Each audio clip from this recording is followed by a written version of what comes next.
fairness ha. Ang fresh niya ha.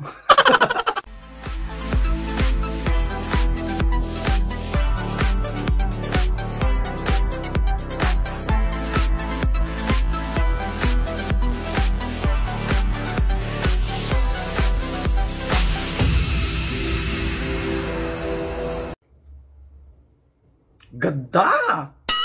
Fresh oh.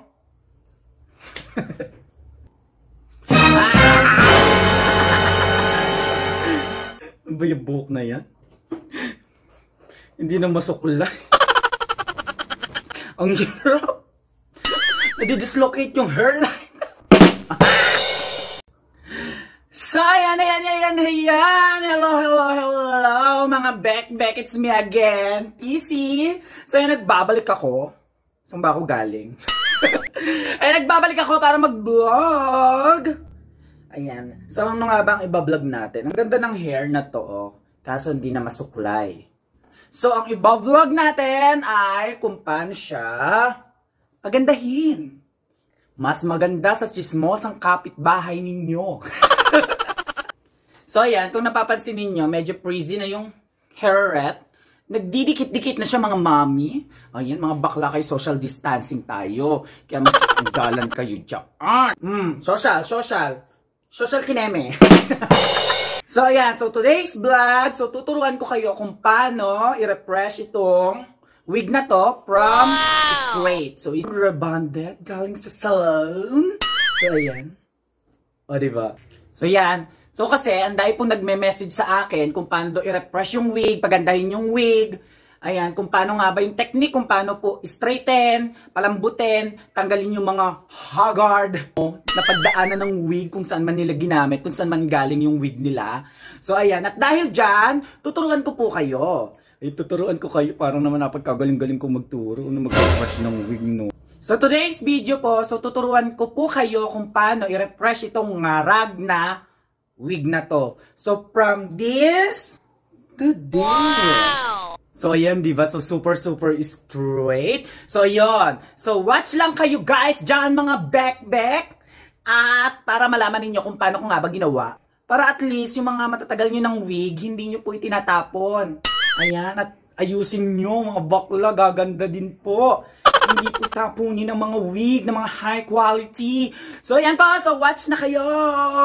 So, yun mga Beck. So, bago tayo mag-start, kung paano kayo turuan, magpaganda ng wig. So, syempre, subscribe nyo naman po si Only TC. So, subscribe na po kayo. And then, click the bell button. And then, like na po. Huwag na po kayo mag-unlike. Ganda naman ako, diba? So, ayan. So, ang mga kailangan natin ay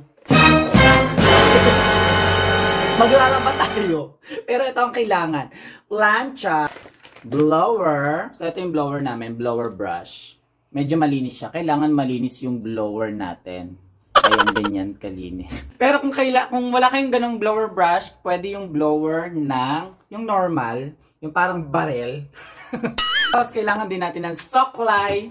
Paddle brush lang dapat po natin. Kailangan din natin ng shampoo. Conditioner. Palanggana. Aray. Sakit din pala. At saka water. Warm water. And then normal water. Yan ang kailangan natin. Mga mami kong pwede. Yes! Wala na natin! Hello. So, nandito tayo sa sa lababo. Dito sa shop namin. Pasensyahan nyo na po. Ganito lang kinaya ng lababo namin. So, ito yung wig. And then may water na siya. So, maligamgam, half hot water, half normal water para maligamgam siya. Yung dapat nahahawakan nyo yung water. So ngayon, ayan, meron na tayong warm water. So paghahaluin lang natin yung conditioner and then yung shampoo. So ayan, kung mapapansin nyo, may mga lumulutang-lutang. Huwag green-minded. Conditioner yan. So haluin lang natin to. So, ayan, nahalo na natin yung shampoo and then conditioner. May bula-bula na siya. So, ang gagawin natin is ibababad lang natin tong buhok na to. Ibababad lang natin ng paganyan natin. Kailangan yung lahat ng hair mababad doon sa water. So, yun guys. So, advice ko lang guys, yung before kasi, ang ginagamit na pang wash ng wig is downy. Huwag po kayong gagamit ng downy po kasi kapag ginamit mo yung wig tapos may nakaamoy ng buhok mo, amoy downy, isipin pa, ang shampoo mo downy, social, diba? So ayan, basa na yung lahat ng wig. So, wait tayo ng 30 minutes. And then, bago natin siya tanggalin. Ha? So, 30 minutes po yung pagbabad po ng wig para ma-absorb nyo yung lahat ng shampoo, conditioner. Ayan. Lumambot ang mga dapat lumambot. Ganon. What na? Oh, wait na lang natin, mga mami. Okay, go. So, ayan. Yun na yung nagbula-bula na siya. And 30 minutes na. So, after 30 minutes po, ang gagawin natin, babanlawan na po natin siya sa normal water hanggang sa mawala yung shampoo and conditioner.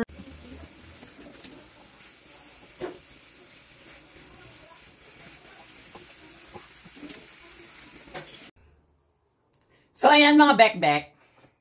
Ayan, matuyo-tuyo na siya. Tapos, kung mapapansin nyo, naghiwalay-hiwalay na yung bare light na mga wig na, nag-social distancing na sila. Bali, nakagawa na ako before ng vlog na ganito, how to straight or how to refresh yung haggard lace front wig. Kaso nga lang kasi, hindi ko na isama dun sa vlog ko na i-wash sa normal water yung, yung buhok after lagyan ng shampoo and then conditioner. So, may gumaya na customer na. Ang lagkit daw. Naloka ako. So, ngayon, kaya ulitin natin tong vlog na to. So, ayan na, gumamit tayo ng warm water. And then, nilagyan natin shampoo and then conditioner. Binabad natin ng 30 minutes. And then, after 30 minutes po, winash siya normal water. Ha? Hinugasan sa normal water para mawala ang mga shampoo and then conditioner. So, ayan, ganyan yung magiging ganito yung mga buhok nyo after po na mawash. Ang hirap na nakaganito, nakakangawit. So, gagamit tayong blower. Ito ba blower ang brush? So, iba-blower natin siya hanggang sa may straight ng bongga. So, kung wala kayong blower na ganito po, pwede nyo pong gamitin po is plancha or yung normal blower. Pero yung sa normal blower na parang ginagamit sa salon po, kailangan nyo po doon ng suklay para nyo may straight. Ito kasi direct na. Diba? Nabibili lang to sa sa mall. Panasonic yung tatak. Bili kayo. Ganda to. So, yan, iba-blower ko na sa mga bakla. Mag-watch lang kayo dyan.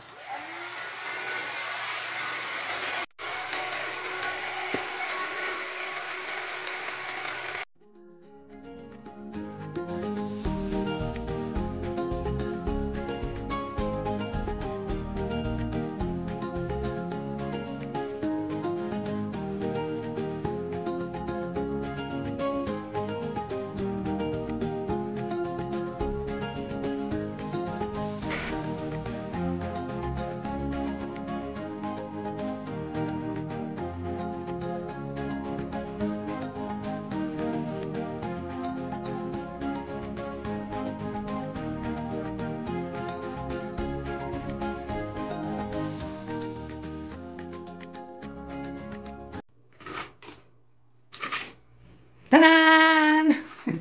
Eto na siya! O, diba? Parang siyang rebonded. Sa likod. Ayan. O. O, diba? Lambot! Hindi katulad kanina. Mashigas! Ngayon, naging Becky na siya. Kasi kanina lalaki siya, ngayon Becky na siya kasi malambots na, o. O. Ayan. So, tapos, dito sa harapan, super straight na din siya. Ayan. So, ayan. O, diba? So, ayan ang gagawin natin para mas makita nyo yung itsura nito. Susuot natin siya. Magme-makeup ang badeng. Wow! Susuot natin. O, diba? So, ganyan lang mag-refresh po ng wig. Winner! At dahil dyan, makeup na ako. Bye! Let's go!